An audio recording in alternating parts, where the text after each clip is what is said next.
હા, તો આજે આપણે વાત કરશું માં કામાખ્યા દેવીની. હવે એ એક શક્તિપીઠ છે. એ ક્યાં આવી છે? તો એ નીલાંચલ પર્વત પર, ગુવાહાટી, આસામમાં, બ્રહ્મપુત્ર નદીના કિનારે. હવે પહેલાં તો આ શક્તિપીઠ શું છે યા કેવી રીતે?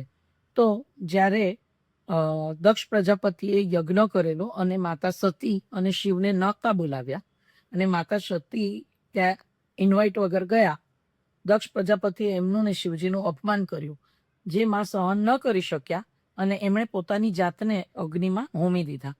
એટલે એમનો જે મૃત શરીર હતું એ લઈને જ્યારે શિવજી આખા બ્રહ્માંડમાં તાંડવ કરતા હતા ત્યારે વિષ્ણુ ભગવાને એમના સુદર્શન ચક્રથી એમના 51 ટુકડા કર્યા.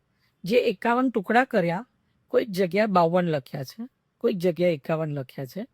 તો જે 51 ટુકડા જે જગ્યાએ પડ્યા એ બધી જગ્યાએ શક્તિપીઠ થઈ.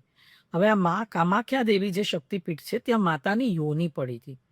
એટલે ત્યાં એ મંદિરમાં માતાની મૂર્તિ કે એવું નથી, એક યોનીના આકારનો પથ્થર છે, પિંડ તરીકે પૂજાય છે.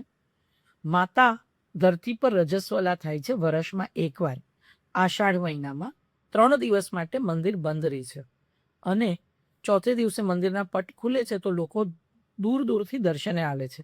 અને એ જ ટાઈમે ત્યાં આગળ એક મેળો ભરાય છે જેને કહેવાય છે અંબુબાચી મેળો. અને જે લોકો એ ટાઈમે દર્શન કરવા જાય છે ત્યારે માતાનો એક નાનકડો વસ્ત્રનો ટુકડો આપવામાં આવે છે. એ લાલ કલરનો છે એટલે લોકોને બધાને એક માન્યતા આવી છે કે એ માના રક્તથી ભીંજાઈને લાલ થયો છે, પણ એવું નથી.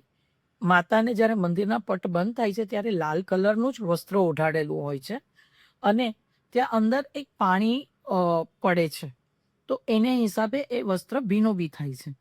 અને બાજુમાં જે નદી યા કુંડ જે છે એનું પાણી લાલ થવાનું કારણ છે કે આસામમાં એ જે ધરતી છે ત્યાં આયન લોહ તત્વ વધારે છે, એટલે એ જમીન લાલ માટી છે. એ ટાઈમે વરસાદના પાણીનું ધોવાણ થાય આષાઢ મહિનામાં, એટલે એ પાણી લાલ લાલ થાય છે. આ સાયન્સ છે.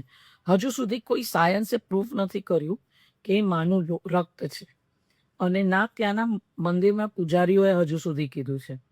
અને શિવપુરાણ અને દેવી ભાગવત બંનેમાં આ માતાનો રજસ્વલા થાય છે એનો ઉલ્લેખ આપવામાં આવેલો છે. ને અંબુબાચી મેળા પછી ત્યાં જે દર્શનાર્થીઓની ભીડ છે, લોકો જે દર્શન કરવા જાય છે, એમ આપણે પણ કોશિશ કરીને જવું હોય તો જઈ શકાય. 51 શક્તિપીઠમાંની એક, અને બહુ મહત્વ છે કારણ કે કામાખ્યા, કામના પૂર્ણ કરનારી દેવી. ત્યાં તંત્ર વિદ્યા અને ભક્તિનો સ્ત્રોત એક્સ્ટ્રીમ હાઈ છે. ત્યાં પોઝિટિવ એનર્જી ખૂબ જ વધારે છે એવું કહેવાય છે. જે લોકો જઈને આવ્યા છે એ લોકોનો આ અનુભવ છે કે સૌથી હાઈએસ્ટ ત્યાં પોઝિટિવિટી છે. એટલે અગર પોસિબલ હોય તો એકવાર આપણે દર્શને જવું છું.